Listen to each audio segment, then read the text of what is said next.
Hello everyone, आज हम देखने वाले हैं प्राइवेट डिफेंस, जो बहुत ही इंपॉर्टेंट टॉपिक है। जनरल एक्सेप्शन हमने कवर कर लिया है। आज हम देखेंगे प्राइवेट डिफेंस को, जो सेक्शन 34 से सेक्शन 44 तक बीएनएस में दिया हुआ है। चलिए देखते हैं। सेक्शन 34 ही प्राइवेट डिफेंस का मेन आधार है। अधिकांश मोस्टली स्टूडेंट इसको सेक्शन 35 से समझते हैं कि, लेकिन इसमें सेक्शन 34 जो है तो उसका बेस है, बेस सेक्शन वहीं से आता है। मतलब प्राइवेट डिफेंस का राइट आपको सेक्शन 34 ने दिया है। फिर किन किन चीज़ों पे दिया है, बॉडी और प्रॉपर्टी पे, वो सेक्शन 35 बताता है। ठीक है, देखते हैं section 34। Things done in private defence, nothing is an offence which is done in the exercise of the right to private defence. देखिए, प्राइवेट डिफेंस का मतलब तो आप सभी समझते ही होंगे। प्राइवेट डिफेंस का मतलब है कि अपने डिफेंस के कारण अपने जान को बचाने के लिए दूसरे की जान हमें लेनी पड़ती है। ठीक है, तो इसीलिए वो अपराध में नहीं आता है। प्राइवेट डिफेंस अपने आप में अपराध नहीं माना जाता, वो जनरल एक्सेप्शन में कवर होता है। इसीलिए यह टॉपिक जनरल एक्सेप्शन में दिया हुआ है। ठीक है, तो देखिए, nothing is an offence which is done in the, अगर ऐसा कोई कार्य अपराध नहीं माना जाएगा जब वो प्राइवेट डिफेंस में किया जा रहा हो। ठीक है, अब सेक्शन 35 बताता है कि किन किन चीज़ों पे प्राइवेट डिफेंस किया जा सकता है। सेक्शन 35 में बताया, right to private defence of body और प्रॉपर्टी।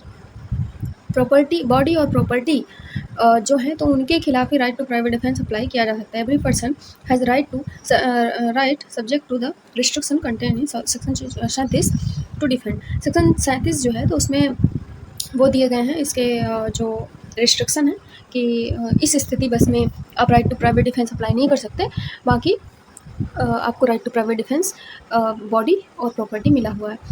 फिर देखिए, सेक्शन 35 के दो पार्ट हैं कि ए और बी, जिसमें ए वाला जो है तो वो बॉडी को प्रोटेक्ट करने के बारे में है, और जो बी है तो वो प्रॉपर्टी के बारे में है। तो मतलब हिज ओन बॉडी, मतलब अपनी स्वयं का शरीर, and the body of any other person, किसी और पर्सन का भी शरीर को बचाने के लिए, अगेंस्ट एनी ऑफेंस, किसी भी प्रकार के अपराध के लिए, अफेक्टिंग द ह्यूमन बॉडी। आप लोग देखे होंगे बीएनएस में एक अलग से ही चैप्टर है पूरा कि ऑफेंस अगेंस्ट ह्यूमन बॉडी, है ना। तो मतलब जब अपने बॉडी के ऊपर खुद भी ह्यूमन बॉडी से रिलेटेड अपराध हो, जैसे मर्डर हो गया, है ना, कल्पेबल होमिसाइड हो गया, नेग्लिजेंस मर्डर हो गया, ये सारे जो हैं तो ह्यूमन बॉडी रिलेटेड अपराध हैं। तो अपनी बॉडी के चाहे खिलाफ हो रहा हो या किसी अन्य के बॉडी के खिलाफ हो रहा हो, तब भी आप प्राइवेट डिफेंस एक्सरसाइज कर सकते हैं। बी है द प्रॉपर्टी वेदर मूवेबल और इमूवेबल, दोनों प्रकार की प्रॉपर्टी शामिल है ऑफ हिमसेल्फ, चाहे वो आपकी प्रॉपर्टी हो चाहे किसी और पर्सन की प्रॉपर्टी हो, आप right to private defence apply कर सकते हैं। लेकिन इसमें अपराध सीमित है। आपने देखा कि जो ह्यूमन बॉडी रिलेटेड अपराध है तो वो पूरे के पूरे अपराध के खिलाफ आपको राइट टू प्राइवेट डिफेंस मिला हुआ है, लेकिन जो प्रॉपर्टी रिलेटेड अपराध हैं उनमें कुछ ही ऐसे अपराध हैं जिसमें आपको राइट टू प्राइवेट डिफेंस मिला हुआ है। जैसे थेफ्ट हो गया, रॉबरी हो गई, मिसचीफ हो गया, क्रिमिनल ट्रेसपास हो गया, और इन सभी का अटेम्प्ट भी हो गया। ये सारे हमारे शामिल हैं प्रॉपर्टी रिलेटेड अपराध के प्राइवेट डिफेंस में। ठीक है, आई होप कि ये क्लियर होगा। चलिए अब देखते हैं सेक्शन 36। इसमें है right to private defence against act of person of unsound mind, ETC मतलब और भी चीज़ें, और इसकी इलस्ट्रेशन से ही हमें क्लियर हो जाता है कि अनसाउंड माइंड के अलावा मिसकंसेप्शन भी इसमें शामिल था। मिसकंसेप्शन का मतलब होता है कि मुझे धोखा हो गया और धोखे से ऐसा हो गया। अनसाउंड माइंड का मतलब जानते ही हैं कि जो विकृत चित्त व्यक्ति है उसके खिलाफ भी आप अपना right to private defence apply कर सकते हैं। इसकी आज़ादी सेक्शन 36 ने आपको दी है। कोई पागल व्यक्ति है, वो एकदम आपको गन पॉइंट पे लिया हुआ है, ऐसा लग रहा है कि वो गोली चला ही देगा आपके ऊपर और आपकी जान जा सकती है, तो आप उसके खिलाफ ऐसे ही right to private defence apply कर सकते हैं जैसा कि वो विकृत चित्त ना होकर के वो नॉर्मल व्यक्ति था। ठीक है, तो ये सेक्शन 36 में लिखा हुआ है, आप लोग इसको रीड कर सकते हैं। हम इलस्ट्रेशन में डायरेक्ट चलते हैं। इलस्ट्रेशन जो पहला वाला ए वाला जो इलस्ट्रेशन है वो अनसाउंड माइंड पर्सन के बारे में है, और जो बी वाला इलस्ट्रेशन है वो मिसकंसेप्शन के बारे में है। तो देखिए, जब एक पर्सन है जो अनसाउंड माइंड का है, अटेम्प्ट करता है किल करने को ए को, तो जड तो किसी प्रकार से ऑफेंस के लिए लाइबल नहीं होगा, लेकिन ए के पास same right to private defence है जैसा कि उसके पास नॉर्मल व्यक्ति अगर वो होता तब होता। ठीक है, बी वाला जो इलस्ट्रेशन है वो इसके बारे में कि ए एंटर करता है अपने ही घर में, जिसमें कि वो लॉफुली उसको अधिकार है एंटर करने का, रात में अंधेले में वो एंट्री करता है, लेकिन जो जड है तो वो गुड फेथ में इसको हाउस ब्रेकर सोच लेता है और अटैक कर देता है। तो क्या है कि मिसकंसेप्शन में जो चीज़ें हुई हैं गुड फेथ में, तो वो भी अपराध के दायरे में नहीं आती हैं, वो भी अपना right to private defence exercise कर सकता है। ठीक है ना, तो ये मतलब ये सेक्शन अनसाउंड माइंड पर्सन या फिर ऐसे मिसकंसेप्शन के बारे में थी कि अगर वो लोग ऐसे करके अपराध को करते हैं तो आप अपना right to private defence exercise कर सकते हैं। सेक्शन 37 देखते हैं, जो कि मोस्ट इंपॉर्टेंट सेक्शन है। ये सेक्शन हमें बताता है कि राइट टू प्राइवेट डिफेंस आपको कब अप्लाई नहीं करना है। ठीक है, act against which there is no right to private defence, ऐसे एक एक्ट हैं जिनके अगेंस्ट आपको राइट टू प्राइवेट डिफेंस नहीं मिला हुआ है। आखिर वो कौन कौन से अपराध हैं, कौन कौन से एक्ट हैं? तो there is no right to private defence, A B C दिया हुआ है।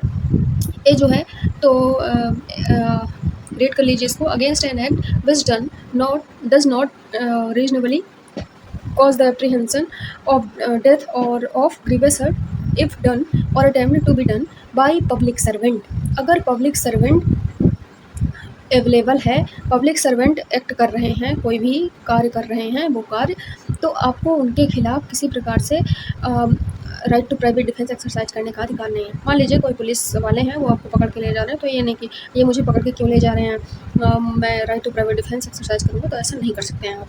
दूसरा कि राइट टू प्राइवेट डिफेंस उस व्यक्ति के खिलाफ भी एक्सरसाइज नहीं की जा सकती है जो पब्लिक सर्वेंट की डायरेक्शन में वर्क कर रहा हो। ठीक है, उनके डायरेक्शन में, वो स्वयं पब्लिक सर्वेंट नहीं है लेकिन उनके डायरेक्शन में वर्क कर रहा है। तीसरा कि जब आपके पास टाइम है कि आप प्रोटेक्शन ले सकते हैं पब्लिक अथॉरिटी का, तो क्या है कि आप right to private defence exercise नहीं कर सकते। फॉर एग्जांपल कि दो व्यक्ति लड़ते लड़ते पुलिस स्टेशन के जस्ट नियर पहुंच गए हैं, एक आवाज़ लगाओ तो इंस्पेक्टर साहब बाहर आ जाएं, लेकिन इस व्यक्ति ने क्या किया कि अब चाकू निकाल करके उसके पेट में घोंप दिया। अब क्या है कि अब भाई तुम right to private defence exercise करने की क्या आवश्यकता है? जब तुम पुलिस वाले को बुला सकते हो, उन्हें हैंड ओवर कर सकते हो, उनकी हेल्प ले सकते हो, तब तुमने क्यों किया ऐसा? तो जब आपके पास मौका है कि आप उनकी हेल्प ले सकते हो, तो आपको right to private defence exercise नहीं करना है। बहुत इंपॉर्टेंट सेक्शन है ये। फिर देखिए सब सेक्शन 2 है, इसमें है right to private defence in no case extend to the inflicting of more harm than it is necessary to inflict for the purpose of defence. बहुत इंपॉर्टेंट चीज़ लिखी है कि राइट टू प्राइवेट डिफेंस में exercise जब आप कर रहे हो तो उतना ही हार्म कॉज करना है जितना हार्म करना नेसेसरी था। कोई व्यक्ति आपको डंडे से मारने आ रहा है तो आपने पिस्टल उठा के उसको मार दिया, आपने उसको गन पॉइंट पे लेके सीधे मार दिया। डंडा मारता तो हो सकता है आपको बच जाता, कितना लगता आपके, ठीक है, तो आपने सीधे पिस्टल अप्लाई कर दिया, तो ये राइट टू प्राइवेट डिफेंस नहीं है। राइट टू प्राइवेट डिफेंस ये होता है कि वो डंडे से मार रहा है तो आपने भी उसको डंडे से मारा, ठीक है, ये है राइट टू प्राइवेट डिफेंस। जितना नेसेसरी हो उतना ही हार्म कॉज करना है राइट टू प्राइवेट डिफेंस में। इसके दो एक्सप्लेनेशन हैं, बहुत इंपॉर्टेंट है। पहला एक्सप्लेनेशन बोल रहा है कि right to private defence exercise करने से कोई पर्सन नहीं रोका जाएगा अगर जो उसको पता ही नहीं था, ये रीज़न टू बिलीव ही नहीं था कि वो पब्लिक सर्वेंट है। जैसे कि मान लीजिए कोई व्यक्ति खड़ा हुआ है दुकान पे और 2-3 ऐसे लोग आके उसको परेशान करने लगते हैं और उसको पता नहीं है कि ये लोग, क्योंकि वर्दी वगैरह लगा नहीं रखे हैं, तो उसको नहीं पता था कि ये पब्लिक सर्वेंट है और उनको वो मार देता है।